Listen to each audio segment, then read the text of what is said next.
Okay, Yes, fantastic. yeah. Well, we have touchdown. Excellent. Well, welcome to the Intermissions Film Podcast and YouTube channel at the same time because we're going to do a son of a pitch with my man Sam Boundy. Hello. I almost called you something completely different there. And then we're going to put this on the podcast as well. So just for the people that the uninitiated, the son of the pitch that we do on the YouTube channel is where we pitch ridiculous ideas for films, normally centered around Adam Sandler, but we might even give Adam a break this week. Who knows? I think we should. It might be a bit Um, bullying. What do you think? yeah, I mean, to be honest, what I've got in line isn't really up Adam Sandler's neck of the woods, shall we say? Hmm. So, It's not a yeah, Sandler vehicle. it's not a Sandler vehicle. Hmm. Uh, So, for people that want to find all of our Sons of Pictures previously, do go over to the YouTube channel that you can find on the website, which is intermissionsfilms.com. There's a link to the YouTube there. So we've done about 4 or 5 of these, and this is number 5. So, I'm five. That's what I was yeah, thinking. yeah. But for the people that are Yeah. listening to the podcast, you can also download it on iTunes, and that's also a link on the website as well. So we're gonna cross pollinate today, Sam. We're gonna kill a couple of birds with one flick of the wrist, Shall we? shall we? Okay, so just I think a bit of movie news. Hmm. A couple of trailers have dropped this week that Yes. we're both excited about. Yes. What have you seen new out, Sam? That's got your cockles warmed. Well, funny you should ask. I mean, me being me, I'm totally fucking excited for Wonder Woman. Cannot fucking wait to see that. But I'm pretty sure that all of our viewers have seen the Wonder Woman trailer. There's nothing need to be said about that. Wonder Mm. Woman's going to be awesome. It's going to be the best DC movie this year. Let's just leave it at that. But I came across a trailer just the other day, and I rewatched it today. Um, it's called Logan Lucky. Ah, Okay. yeah. Have you heard of it?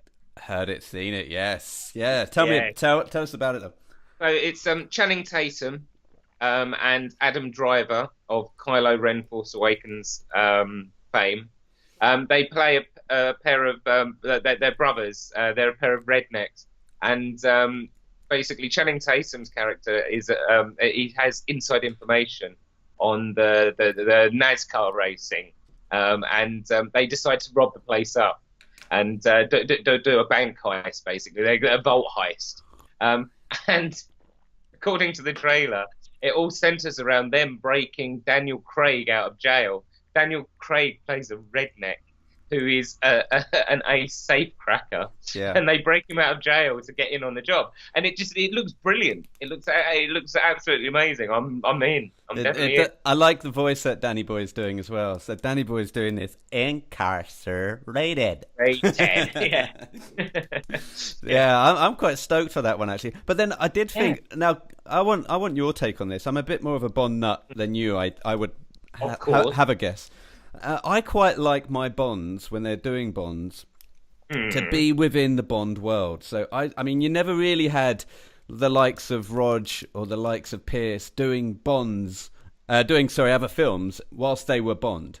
Do you know what No, I mean? exactly. Yeah, while they were Bond, they couldn't step away from that. No. And I quite like that because you were just locked in their world and you didn't really get to see Mm. Pierce Brosnan. I mean, I think he did some weird kind of backpacker film after the Bonds were done. That's fine. He grew a But beard. That's fine. while he was Bond, wasn't he? Yeah, And am I right in saying that Daniel Craig has got another Bond film in the pipeline well, this before is he retires? he's contracted to do one more Bond film. Whether One he more, isn't it? Yeah. whether he does or not is still out in the open. Yeah. I personally think he's going to come back, and I'd even be tempted to say that he might do a double bill. So they might record 2 back to back. Really? I'd like to think so because I'd quite like for them to flesh out the Blofeld character, and I think you can really. Did you like Christoph Waltz's Blofeld? Yeah, no, I thought he was perfect for Because the role. there was mixed reactions to that, wasn't there? No, he was. Look, the whole film had mixed reactions, and we won't. Of course it did. Of course it did. We Because won't. it had to live up to Skyfall. Yeah. But no, I enjoyed the film and I thought he was okay. I thought he was I perfect for love it. Christoph Waltz. Yeah. He's amazing. But just to go back on what I was saying, I really like Bond to be Bond whilst they're Bond. And this is so far removed, what he's doing in this Logan's Lucky. It kind of throws you away and you think, oh yeah. But they give Craig that license because he's so good at Bond. They say, look, we're not going to keep we're not going to clip your wings here, pal. We're going to make you go out and do what you want as long as you come back to Bond. Right. I would have personally preferred to see this after the Bond. See him do this after the Bond. What do you think?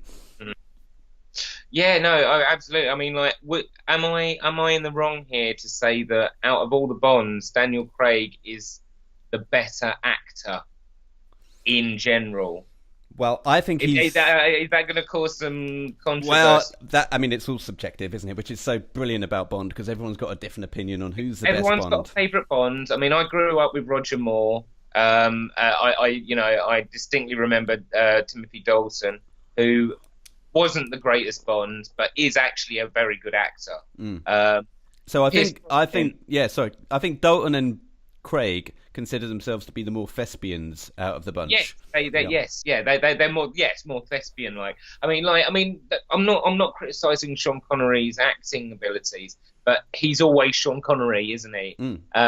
Every single film, he's always Sean Connery. Even when he's playing a Spaniard in Highlander, he cannot do accents. He's played a Scottish Spaniard in a film where a Frenchman played a Scot. You know, work that one out. I am Ramirez. I am from the Count of Spain. Yeah, exactly. And then you had Christopher Lambert playing a Scot. But that's the best bit when Christopher Lambert goes. Sean Connery goes, "What is that? The sheepskin stuffed with lining? It's haggis, you fool. What is haggis? You know." So what is haggis? As if he doesn't know what haggis is. Anyway, we're going slightly off. Yeah. It's a nice little. The thing about Roger Moore, right? The thing about Roger Moore, and I'm not just saying this because he's dearly departed, but literally, no word of a lie. Roger Moore is the smoothest motherfucker that has ever walked this earth, and he's a sex symbol, isn't he?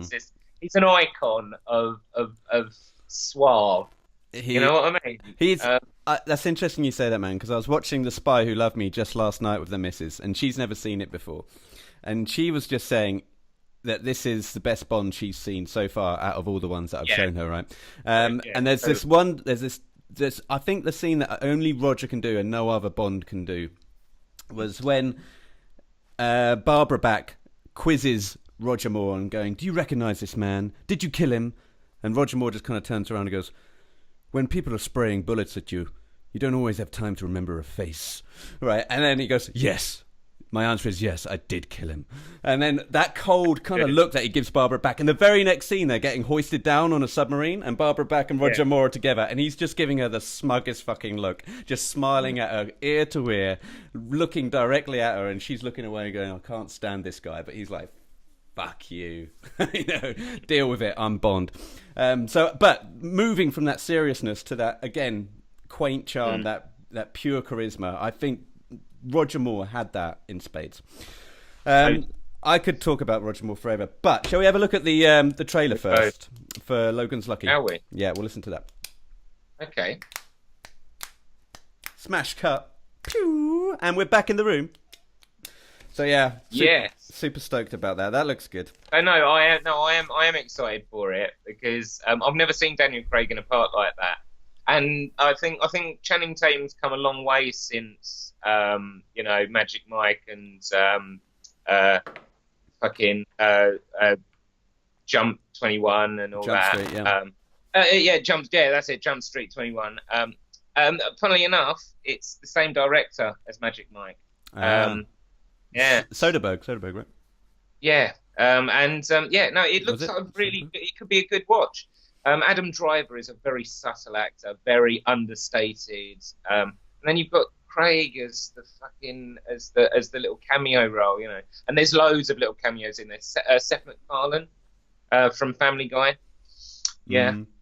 He makes an appearance. I think it's going to be a fun romp. You know, it's going to be one of those. It's going to be one of those nice crime comedies that we're all going to just take a pinch of salt with, and I'm in. I'm in. I'm I'm in. in. I'm in. Take my I money think, I now, think it looks bitches. good. I think it looks actually really entertaining. So the trailer that got launched this week as well, slightly Bond related, Go on. potential future Bond is The Mountain Between Us with Idris Elba. Mm. So Idris Elba up a mountain with Kate Winslet. Plane's gone down. Two of them have survived, but they're in the middle of fucking nowhere, up a mountain, right? Right. And there's plenty of other mountains as well, like between them and safety, I imagine. So, did you catch the trailer to this? I did not. No, but it was out last week. Let's take a look at it now. Mm-hmm. Back in the room, the magic of the internet. Yeah. So, but the trailer looks fucking kick-ass, right? So, it's at some point, right? Idris Elba has just said, "I'm going to take the reins here. I've got an axe in my hand. I'm going to chop down wood. I'm going to chop down the trees, create fire. I'm going to survive. We're not going to die." There's like a snow leopard or a jaguar that comes up behind them as well, and Idris Elba just gives it the look. So obviously he's going to get a little bit Liam Neeson and fight some fucking wildlife and swing in a couple of uppercuts. Game goal. Yeah, he slips down a mountain and then hangs onto a ledge. Right, so there's a bit of cliffhanger in there. No, I think so. That I mean, his age doing stunts like that. I've got so much respect for that. yeah. So I'm fucking in with this one, man. I think this looks good. It's a good one for Idris as well. Interesting stuff. Yeah, no, it is a good one for Idris because he is doing really really well for his age, and like he got into MMA, and he's still got like a real action hero appeal even for someone like in his 40s. Interesting thing about Idris Elba. You were mentioning the fact that that he has been touted several times as being a future Bond. I mean, there's a list, isn't there? Tom Hiddleston, Jude Law, Idris Elba. Like, who's going to take over when Daniel Craig retires? The thing with Idris Elba, right? Are you familiar with the stand-up comedian Trevor Noah? No, go for it. Okay, so Trevor Noah is a stand-up comedian from South Africa. His dad is Swiss, a white Swiss man. And part of his stand-up material is that he was born a crime. He was born in South Africa to a South African black lady and a white Swiss man. And literally, when he was growing up, his parents weren't allowed to walk on the same side of the road. And part of his material is like when he was growing up, he felt like a bag of weed. Like any time a police officer came along, they had to hide him behind their back and pretend that he wasn't there. Nice. Yeah, exactly. And he had a commentary on Idris Elba being the next Bond, right? He was like, okay, like the black side of me wants to be like, you know, all power to him. Yeah, let's see a black Bond. Let's finally see a black Bond. Why should there be a problem with that? That should not be an issue. Like, because when the moment that people started touting him, there was all the fucking people on the internet saying, "Oh, but James Bond isn't a black character. He's a white man. How can you have a black?" And it's open to interpretation. There's absolutely no reason why a black person can't play James Bond. It's absolutely fine. Let's do this. But then Trevor Noah took a step back and he said, in defense of the critics, having a black guy as a spy, so he's in the middle of Switzerland. He's trying to blend in with the crowd. He's the only fucking black guy. The bad guys are going to find him immediately. The car chase scene. They're chasing after him. It's like, where's he gone? Where's he gone? Oh, look, there's the black guy. How is he going to blend into that's James Bond's thing, his ability to blend into a crowd. How the fuck is he going to pull that off? Yeah. You know? Yeah, he's gonna be the most globally known spy in history. I guess if he's spying outside of Switzerland, then it's fine. I mean, look, Yeah. As it goes, I'm actually currently in a hotel room in Switzerland. Believe it or not, there are ethnic diversities over there. There is black people out there. No, obviously, I'm paraphrasing Trevor Noah's stand-up material here. But I thought he raised quite an interesting point. Like, if you were going to be an espionage agent, it would stand to reason that you'd have to be an everyman, wouldn't you? Well, There's no reason why you can't be a black everyman. I mean, it just depends on the situation they put you in, doesn't it, really? I mean, like, when you're an actual genuine spy, I mean, there are certain situations where you're going to stick out like a fucking sore thumb. well, maybe they could do something cosmetically. So when he comes to Switzerland, a bit like when Connery went to Japan. I thought you were going to right? go down the Mission Impossible with Tom Cruise wearing like fucking No, he doesn't wearing need someone else's face. he doesn't need to have like a Sean Connery latex face over him to do any espionage. But like when Sean Connery went over to Japan in You Only Live Twice, they cut his hair short and trimmed his hair and gave him slanty eyes. Slanty eyes. I mean, if that's not borderline. Borderline that racism. was pretty intense, wasn't it? Yeah. I mean, did you ever read the novel that was based on? Did they do that in the book? Did they give him surgery to make him look like a Japanese guy? I don't remember the surgery in the book, but I do remember that he actually kills Blofeld at the end of You Only Live Twice. So that's the book where he actually strangles Blofeld to death. Okay. Of course, everything's out of sequence because then Blofeld turns up in Majesties in the celluloid Bond. So anyway, I mean, didn't Blofeld die and come back to life several times? Well, not really. No. Oh, okay. Not in the films. Probably getting my wires crossed. I mean, at the end of the day, we all remember Blofeld dying, and then obviously he's been reincarnated as Christoph Waltz. But then you can always say, like, well, if James Bond is just a code name, and that every single actor that played Bond was playing a different version of Bond, you could argue that maybe the current Blofeld is the great nephew of the original. You know, there's so many ways. That's the great thing about the Bond franchise is that it's an espionage story, and you can play around with it. You know, these people may not actually be the same person. They're all working for a company that use aliases. Well, and that's how you get around the plot holes. But why were there 5 Bonds that all looked different and had different personalities and all went on different separate adventures? Because there were 5 different guys that went by the name James Bond. You must know that fan theory. Possibly, but then there is things that blows that theory out of the water. So, for example, where they actually cross-reference. So Roger will actually cross-reference the fact that he had a wife, or someone else. They mention that. And they mention it in Timothy's as well. So I think it's License to Kill. So Her Majesty's Secret Service is canon, basically.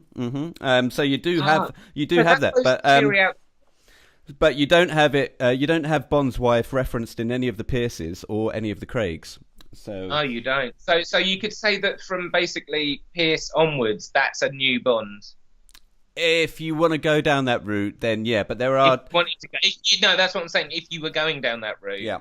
So it's basically Sean Lazenby and Roger were all basically the same Bond. Basically, yeah. Shall I? Do you want some other? Moving away from the trailers, though. Some other Bond news. Go for it. This is getting a bit Bond centric, but we'll just touch on this briefly because I was just over in Amsterdam, of course, where there were some scenes filmed for Diamonds Are Forever. So I went over to the hotel and asked at the desk if they knew of where the Bond location was, because there's a bit where Mr. Wint and Mr. Kidd are on the canals, and they're taking some pictures of the woman getting dragged out of the river. Mrs. Whistler. Yeah. So Mr. Wint is taking pictures, or it might be Mr. Kidd. Anyway, one's taking pictures of the body getting taken out of the river, and he coldly says, "Mrs. Whistler did want some pictures of the canals for the children." And then the other guy goes, "How thoughtful of you, Mr. Kidd." And then, anyway, so I wanted to know where that exact location was, and the guy on the desk didn't know. But as I'm asking the guy on the desk, this woman is Googling it. Around the corner, and she goes, here's the address of the building and here's the bridge, and it turns out it's the most touristy bridge in all of Amsterdam, called the Skinny Bridge. So me and the missus went down and made our little voyage, a pilgrimage to the Skinny Bridge, and we stood in the same location where they shot that. So if anyone wants to see any of the pictures of that's on the website, Intermissions Films. I took a load of pictures there, and I also I went to thank you, very thoughtful of me, Mr. Kid. And then I went to Tiffany Case's house. So the interesting thing about Tiffany Case was Sean Connery went to this building and he pressed his finger on the intercom and goes, Franks, Peter Franks, and then he got showed up. But they didn't do any filming inside of the building where he has the fight in the elevator. But I posted the pictures of the building on the Bond location page. So there's a dedicated fan page for Bond locations on Facebook, right? And it's a very tightly run ship. So I posted the picture, and someone posted back immediately, when was this taken? You know, where's all the new steps? Where's all the scaffolding that's up? And I said, guys, this was just taken yesterday. There's no scaffolding. And they said, well, this is amazing news, because only like a couple of days ago, this whole building was under scaffolding because they were building new steps to the house. I was like, well, guys, here you go. Here's the breaking news. And they said, well, look, we need some more clearer pictures of the steps because they weren't clear in the picture. So I fucking had to double back, right, the day after with the girlfriend. And she's like, well, fuck, what are we doing? We're going back to another house just to take pictures of the concrete steps? I said, I'm afraid we are. The Bond family have demanded it. So, anyway, if anyone's interested, I did post a YouTube video of the new steps for Tiffany Case's house, and they are on the Intermission Films YouTube channel. Okay, so that's the Bond done, right? That's all happening. Yeah, that's our Bond corner. Bond corner is sorted. I'll just touch on briefly the Scorsese exhibition that I went to see whilst in Amsterdam. Okay. So, if anyone goes over to Amsterdam, there is a Martin Scorsese exhibition that's running until, I think, mid-September. I did try and get someone from the exhibition onto the podcast, but they haven't managed to get back to me. But that's fine. They're busy people over there. But what you can expect... So when you go into the exhibition, you can see some home archive footage that Scorsese took of his parents. So his mum, Catherine, I think it's Catherine Scorsese, has been in a couple of Scorsese's films. So she was in Casino. She was in Goodfellas. She's Joe Pesci's mum in Goodfellas, basically. That's right. I've heard that bit of trivia. Yeah. So she's really good, and she's in a couple of other films. She makes a few cameos. Yeah. So you see some home footage of him just interviewing her, and she's great fun. There's some lovely scenes. So like the whole place is quite a long hall, and there's different cinema screens with vignettes of different films. So you have. Raging Bull, the brilliant kick-ass scene in Raging Bull where De Niro's up against Ray Robinson and Still never seen Raging Bull. Wait, well, one for the list basically. But there's this one scene where I've never even seen The Departed. Well, maybe you should stop watching Batman for the 10,000th time and check in on some of these. Might be an idea. Sorry, that was a little bit hostile, wasn't it? That was a bit of a dig. A little bit. I take that back. I'm sorry, mate. No, you're fine. You're well entitled to it. I'll take that. No, I'll admit that I'm pretty cold on my Scorsese. Well, the best thing about this, just briefly, the best thing about the exhibition was you got to see Stanley Kubrick. You got to see the Raging Bull scenes, and you got to see the gloves and the boxing shorts that Robert De Niro wore. So you can go up to that and have a look at that. That's great. Colour of Money as well. There's that great scene where Tom Cruise. I've seen the Colour of Money. The Colour of Money kicks ass, man. Where he clears up against that guy into the werewolves of London, and he's playing shots one-handed. That whole scene is fucking brilliant. The Colour of Money, it's an elaboration on a true story, but a lot of that film actually did happen to. Because you know how The Hustler is a true story. I didn't know The Hustler was a true story. The Hustler is a true story. I did not know that. Get out of town. You do know your Scorsese. I do. The Hustler is a true story. And then in The Colour of Money, they elaborated on it. Tom Cruise's character is based on a real person that Newman's character coached. But there's a scene in the film where he's shooting some pool. He realises that he can't see the balls properly, and he goes and gets glasses fixed. Mm-hmm. True story. And then the whole bit where he makes his comeback and he hustles a hustler, just to prove that he can fucking do it still and that he hasn't lost it. That is also a true story. He basically retired and then came out of retirement, and he fucking went into a competition and hustled the fuck out of them all. Mm. As an old age man, yeah, Nice. I read that in FHM, I believe. Yeah. Okay, well, look, But no, it is a true story. It's all true. I'll have to do some research on that because I've never heard that before. But I'm not. Yeah, no, I mean, like I say, I'm not debunking it, but yeah, Tom Cruise's character is very elaborate, but the story of Newman's character making a comeback is what they based it on. Yeah.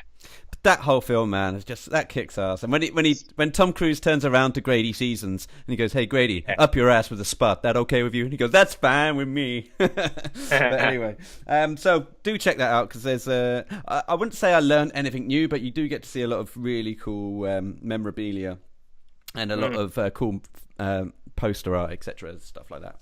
So that's that. Lastly, before we go on to our pitches, I think people want an update on. If anyone's been following us on Instagram, it's there's a book proposal that's been going on with the James Bond book proposal that I've been putting together, and we pitched it and we got it sent over to Lawrence King Publishing this week, and the email came back yesterday that they said it's not for us, which is sad news. News. But I just wanted to let people know because we were running that story on our Instagram, which is Intermissions. Fuck, what's our Instagram handle? Is it Intermissions Podcast or Intermissions Films? Either way, it's going on at the moment, and we're pitching that to other companies now. Oh, it's Intermissions Podcast. So if you're on Instagram, follow that journey. That's going on. Basically, the proposal is the fashion of James Bond, the suits, the 100 lessons in style and fashion history of James Bond. So we picked out me and Matt Spacer, who runs the Suits of James Bond blog, are co-authoring this book, and we're pitching it about to anyone that wants it currently. But yeah, it was a bit of a sinker, man. Spent all week on that fucking proposal, and they turned it down. Yeah, I mean, I'll be honest, like, it's like, the longer this stretches out, the more material we have. So at the end of the day, let's stay positive. Let's turn a negative into a positive. Yeah, it's more material. Like when someone finally accepts us, we'll have a fully fucking written book ready to go. And then there's the other book proposal that we're doing that is still under wraps. But that's now. So there's two book proposals. There's one that you and I are working on, which is trying to get the Sons of Pitches off the ground, which is movie pitches. So that's in the pipeline. So stay tuned, people. There's things that are happening and afoot. Nice. Okay, so we'll move on to the pitches now. Yeah. Shall we? Yeah. No. I was so terrified that I was going to let you down this week, but I actually have got two potential pitches. Cool. Let's have them. I don't have to go into detail on both of them. I can keep it short and sweet if you would prefer. Okay. What have you got? So, yeah. In fact, to be honest, there's not much to elaborate on either of them, so I might as well tell you about both of them. Go for it. Okay, so first and foremost, we've got a family affair, or wait, to keep it short and sweet, we could just go family affair. Family affair. So it's about a boy and a girl who start seeing each other, right? Yeah, no, they let's say that they're at college together. Okay, two college students, right? A boy and a girl, and they start seeing each other. It goes on for, let's say it's their freshman year. Okay, so and by the end of the year they're pretty tight. They're boyfriend and girlfriend. Unbeknownst to them, right? I mean, it doesn't matter which way round it is. One of them has a single father, the other one has a single mother. Unbeknownst to them, their parents meet on a night out and start seeing each other, but they keep it secret. So by the time that they're introduced to each other, right, so they're going steady, they're proper boyfriend and girlfriend, right? And then he or she brings them home to meet the parents, and they make the big reveal. Oh, I'm seeing someone as well, and fuck me, it's their parents. So, so they end up becoming step siblings, even though they're in love with each other, and it's a family affair. But that's not incest, is it? Because then there's no not blood. incest No. at all, because none of them are blood related. Blood related, yeah. I mean, like the girlfriend and boyfriend are not blood related, and their parents are not either, obviously. But the fact is, they are now gonna become step siblings, and it's gonna make everything really fucking awkward and look really weird to the outside world. And it's like, who breaks off the relationship, the parents or the kids?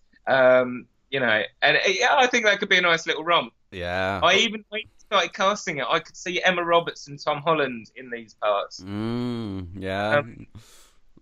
Yeah. You know Emma Roberts. Do you know Emma Roberts? No. Erin Roberts' daughter, Julia Roberts' niece. You'd recognise her. She was in We Are the Millers. Did you see that one? No, I heard about it. I didn't catch that one. Anyway, yeah, no, she's young. She can play young. She can play teenager.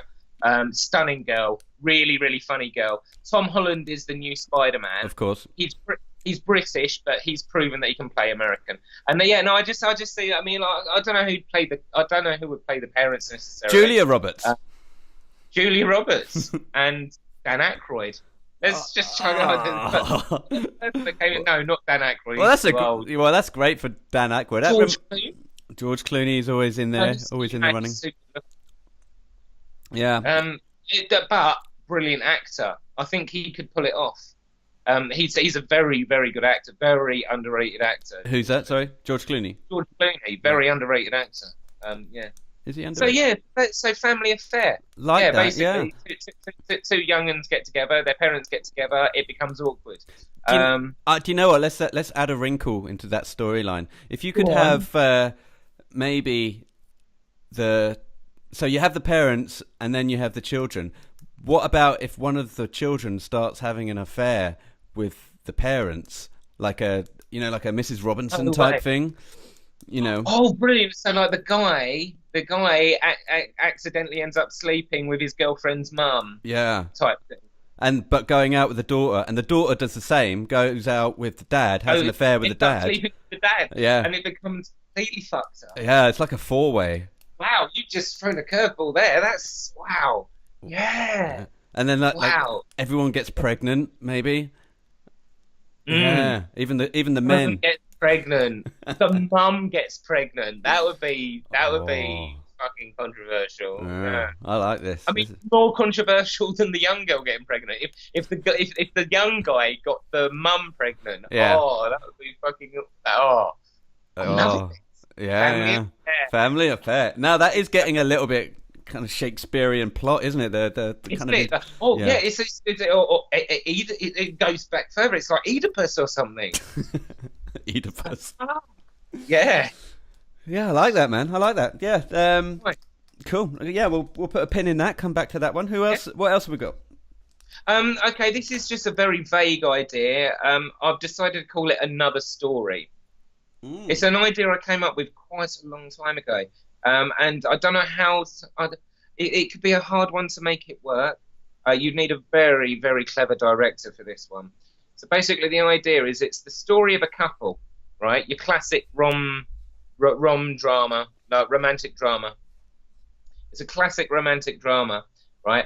But it plays out in the background, right? So you know when you're watching a film and you've got all your background characters. So the couple are walking through Central Park, or the couple are sitting in a restaurant, or the couple are walking down the street. You've got all these background characters, right?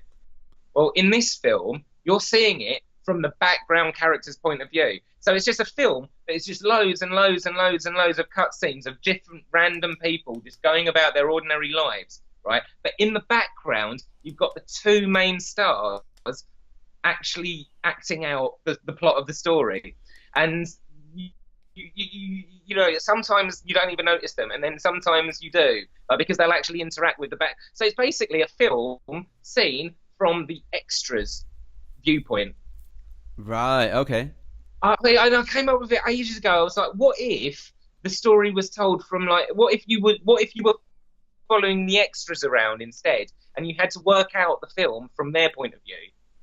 And then some of them, there'll be people that you never see again for the rest of the film. But and then there'll be scenes, like all the scenes where they're in a private room where it's just the two of them. You're going to have to watch that from across the road, and it's like from someone else's bedroom window, and it's like, it'd be so complicated. But I'm fascinated by the idea. I'd love to make that work. Yeah, I mean, you could excuse this, but I mean, like, if you're a real shit cameraman, for example, you could excuse all of this, can't you? Because these shots will be out of focus. They'll be like you say, from outside the train, looking into the platform. Mm. Yeah, you'll have like. I mean, like an example scene would be like this, like a couple sat in a restaurant, an ordinary couple having an ordinary meal, right? And then in the background, you've got Tom Cruise and Julia Roberts in the background having a meal together, and the characters you're focusing on are chatting away and having an ordinary meal, and then suddenly one of them stands up and shouts something, and the whole restaurant looks round, and then she storms off, and then they all go back to what they were doing, and that is the story. That's the Hollywood story in the background, over and done with, and then you're back to the extras again, and you're following someone else's story instead of theirs. It's like. Yeah, that's fucking fascinating, man. And yeah, I mean, it could just be like, even like if you had the Godzilla premise, right? So Godzilla is in the background doing all the shit and going from building to building. Exactly. But you're the normal guy that's just doing the 9 to 5, just going and digging a ditch or whatever. You know, trying to make mortgage payments and trying to make ends meet. You know, there's no real story going on with you, but then all of a sudden Godzilla takes out your construction site, and you think, well, fuck, man. Yeah. But then nothing more is said about it. Yeah. I mean, I see what I once had an idea for a comic book, and it could work as a film, but I originally conceptualized it as a comic book, and it was the idea of a cleanup crew for superheroes. Right, basically, there's a lot of collateral damage in the superhero world. But every time that Superman takes out a superpowered being, like, entire buildings get leveled, right? Some poor cunt has to clean that up. And I just wanted to write a story about the poor bastards that have to keep going around cleaning up after the superheroes. Like, for fuck's sake, when are these guys going to fucking give it a rest, you know? Well, especially after Dawn of Justice or whatever the fuck that film was called. When he took out in one of the Transformers films, the whole of Chicago gets flattened. In the next movie, suddenly Chicago's there again. Who rebuilt Chicago? You know, it's like. Well, you know, Superman has that rebuilding power. So, like, basically, in Superman 4, when the anti-Superman takes out the Wall of China or something. In the Christopher Reeve films, they gave him new powers. Yeah, so he with his laser eyes, he re-bricked the entire fucking the Wall of China, I think, didn't he? Just by looking at it, wasn't it? Yeah. Well, maybe he just looked at it and it rebuilt itself. Maybe he came back. I can redo Gothic architecture, no problem. You know, to the fucking blueprint. So yeah, interesting. I mean, didn't they even didn't he wipe someone's memory in one of the films? He had, Lois Lane's, in Superman 2. Yeah. He gave her a kiss at the end. He gave her a kiss and wiped her memory. That's right. Yeah. It's like, I mean, the first film on its own, like flying around the world the wrong way and turning back time. Yeah, because that works. I mean, that's what I love about the comic books, is that, like, you know, when people say, oh, Superman's overpowered, he's a completely ridiculous character, you're basing that on the films. In the comic books, he's much more realistic. He's much more, and to the extent that in the 80s, they stripped his powers down, to the extent that, like, it wasn't just kryptonite that was a weakness. Kryptonite is not the only way. In fact, Pete, I have an amazing comic book, right? I have a really, really good comic book, right? Where basically Zod comes back to Earth with an army of Kryptonians and tries to fucking take over the shop, right? And Superman has to take him down. Who does he turn to, of all the people? Lex Luthor, right? And there's this beautiful scene in the comic book where Lex Luthor turns around and says, there are many people that think that there's only one way to kill a Kryptonian. There are many ways to kill a Kryptonian. You don't just need kryptonite. Draining them of solar energy, that would take away their powers. Well, that's what he did to that guy in Superman 4. He stuck him in a capsule and bung him on the moon, right? Yeah, exactly. And basically he goes through. He's like, I've spent the last 20 years weaponizing like instruments of destruction that take down Kryptonians. He's like, I can kill a Kryptonian if you want me to. And then and there's this beautiful moment at the end of the comic, right? They take down Zod and his army, and they win the day. And then Superman and Lex Luthor come face to face, and he basically turns around to him and says, so basically what you're telling me is that the whole time you had the ability to kill me. Why didn't you? And basically he looks him in the eye and says, the reason you kept me alive all this time is because you need me and you're scared to admit it. And he sort of just swallows his words and walks away. And it's this beautiful little moment where Superman and Lex have this little connection. You know, it's a really good comic. Yeah. I just love, like, you know, it's a little spin on the Superman mythos that it doesn't just take a glowing rock. There are other ways to take that guy down. You know, he's not as amazing as everyone thinks he is. Well, they need to introduce that into the celluloid Superman then, because the main thing that I'm checked out with when it comes to Superman is an overpowered Superman. You know, is that there's no jeopardy in Superman. That's why I'm always tuned out. I don't sign on to the celluloid Superman. They need to humanize him. They need to make people believe that. I mean, like, okay, yeah, they killed him off in Batman vs Superman, but everyone knows that he's going to come back to life in Justice League. Sorry. So, yeah, what they need to do is, what I think they should do is, when they bring him back to life, I think that they should focus heavily on the fact that he can die again, and maybe the next time he dies, it might be for real.